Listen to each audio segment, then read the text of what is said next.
Hi, my name is Kristine Melvin, and the topic I will be doing today is History of Settlers Colonialism.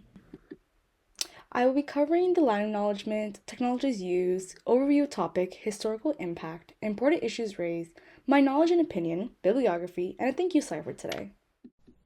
I will now be reading Ontario Tech's land acknowledgement. Ontario Tech University acknowledges the lands and people of the Mississaugas of the Scugog Island First Nation. We are thankful to be welcomed on these lands in friendship. The lands we are situated on are covered under the Williams Treaties and the traditional territory of the Mississaugas, a branch of the Greater Anishinaabe Nation, including Algonquin, Ojibwe, Ottawa, and Potawatomi. These lands remain home to several Indigenous nations and people.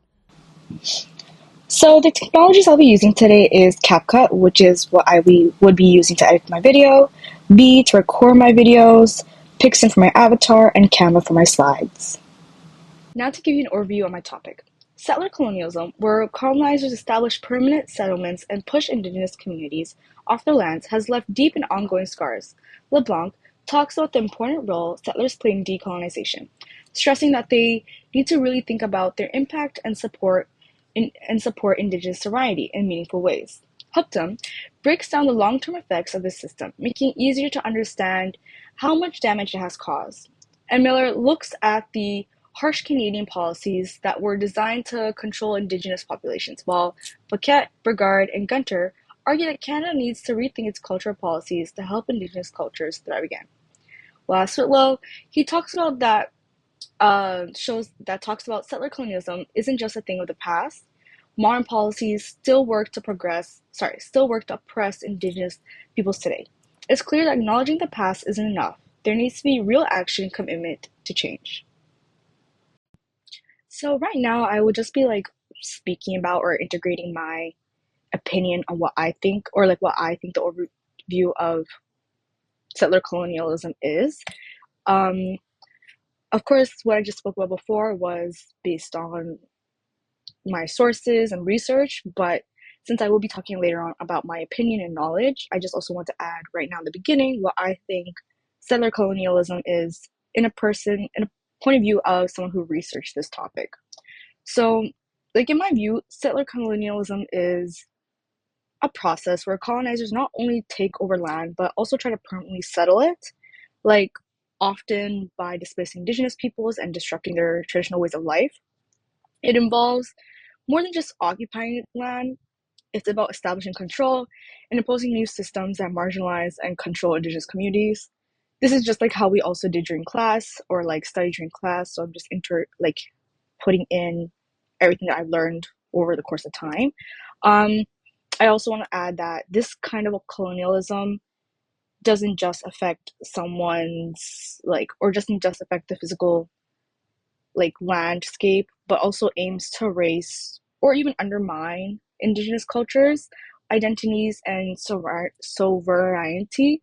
So again, I will be going about this more throughout the slides, but I just want to add that in. The history of settler colonialism has had a deep and lasting impact on indigenous peoples.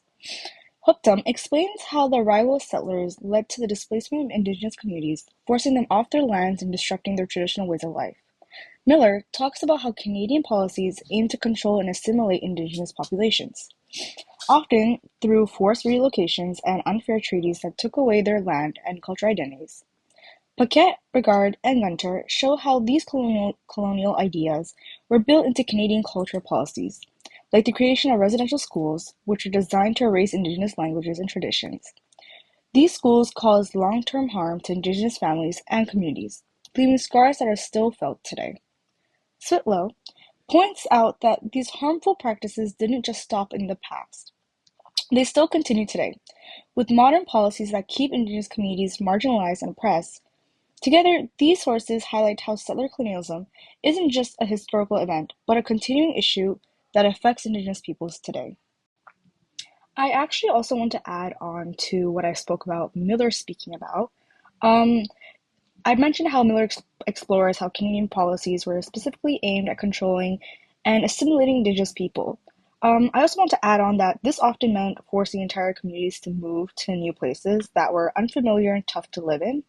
These relocations weren't just hard physically, they also took a huge emotional toll, which means people lost their homes, their connection to their land, and their sense of who they were. Unfair treaties also played a big part in this, as they were designed to take away indigenous land and weaken their sovereignty. Unfortunately, these treaties were rarely kept as promised, leading to more exploitation and making indigenous people even more marginalized. Also, just want to add on to what Huptum was speaking about. So, this displacement wasn't just about losing territory, it meant losing access to sacred sites, hunting grounds, and places that were integral to, to their cultural and spiritual practices. The forced removal from their ancestral lands tore apart the very like connection of indigenous societies, leading to a deep sense of loss and disconnection. Now talk about the important issues raised. LeBlanc emphasizes that settlers have an important role in the decolonization process, urging them to move beyond empty gestures and really support indigenous sovereignty by addressing the deep-rooted inequalities that still exist today. It's not just about acknowledging the past. Settlers need to actively work on breaking down the systems that continue to harm indigenous peoples. Miller highlights the damaging effects of past Canadian policies that tried to control and assimilate Indigenous peoples, leading to significant cultural loss and generational trauma. He calls for justice that goes beyond words, with real actions that help heal Indigenous communities. Paquette, Brigard, and Gunter stress the need to rethink cultural policies that have historically suppressed Indigenous identities. They argue for approaches that not only protect but also empower and revive Indigenous cultures, helping them to flourish once again. Together, these voices push for genuine action, meaningful collaboration, and solidarity in the journey toward decolonization and cultural renewal. They remind us to think about our own roles and responsibilities in this process and encourage us to be active participants in the work of reconciliation and justice. So, my knowledge and opinion. I've learned a lot about settler colonialism and how it has seriously impacted Indigenous peoples over time. It's clear to me that decolonization isn't just about making symbolic gestures, it's about taking real, concrete steps to support Indigenous sovereignty and fix the injustices that still exist today. The history of settler colonial governments trying to control and assimilate indigenous peoples has done a lot of harm to their cultures and identities, and it's important to make things right and seek justice for what has happened. I also think it's time we rethink the cultural policies that have suppressed indigenous traditions and instead focus on bringing back and sustaining these vibrant cultures. Recognizing the wrongs of the past is an important first step, and if we really want to move forward as a community, we need to get involved in efforts that empower Indigenous cultures and help them thrive. So this now brings us to the end of my presentation. I have just included my bibliography, which includes all the sources I have used throughout my presentation, which is the 5 sources, and the sources of the pictures that I have incorporated into the slides. And that was all. So thank you so much for listening to my presentation on settlers colonialism.